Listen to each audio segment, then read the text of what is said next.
KP Bangla tutorial থেকে সবাইকে ধন্যবাদ। আমি আজকে আলোচনা করব একাদশ ও দ্বাদশ শ্রেণীর সিরাজউদ্দৌলা নাটকটি। নাটক আলোচনা করার পূর্বে আমি যে বিষয়টি আলোচনা করব সেটা হচ্ছে নাটক কাকে বলে।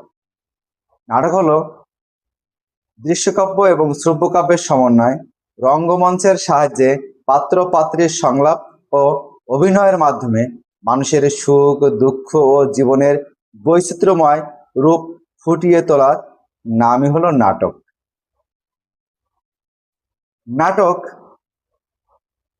ঊনবিংশ শতাব্দীর এক নতুন সংযোজক, কারণ নাটক হচ্ছে মানুষের মনের কথা বলে, যেটা একই সাথে দেখা যায় এবং শোনাও যায়।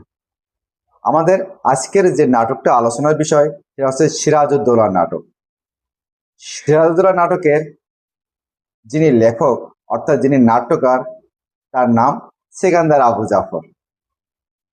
সেকান্দার আবু জাফরের বাড়ি সাতক্ষীরা জেলার তালা উপজেলার তেঁতুলিয়া গ্রামে। জন্ম 1919 সালে। তিনি পেশায় ছিলেন একজন বিখ্যাত সাংবাদিক। 1947 সালে দেশভাগের পর পূর্ব বাংলায় চলে আসেন এবং 1953 সাল পর্যন্ত রেডিও পাকিস্তানের স্টাফ আর্টিস্ট হিসেবে দায়িত্ব পালন করেন। কাজী নজরুল ইসলামের নবযুগ পত্রিকায় তিনি সম্পাদনা করেন।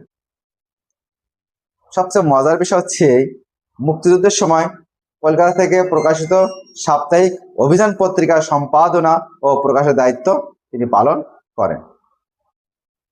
নাট্যকার হিসেবে তার পরিচিত হলেও তিনি সাহিত্যের অন্যান্য ক্ষেত্রে তার অনেক পদচারণা ছিল।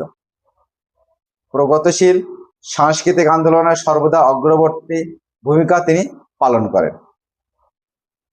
তার উল্লেখযোগ্য রচনাটা একটু মনে রাখতে হবে সবাইকে, কারণ পরীক্ষায় এগুলো কিন্তু অবশ্যই অবজেক্টিভ বা জ্ঞানমূলক আসে।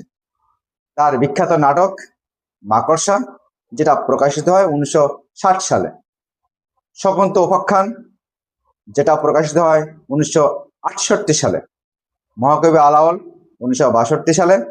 এবং সিরাজউদ্দৌলা নাটক, বিখ্যাত গান কবিতা আমাদের সংগ্রাম চলবে বাংলা ছাড়ো। এছাড়া তিনি বিভিন্ন সাহিত্যে অন্যান্য তিনি অংশগ্রহণ করেছিলেন। তিনি মৃত্যুবরণ করেন 1975 সালের 5 আগস্ট। ঢাকায় তিনি মৃত্যুবরণ করেন।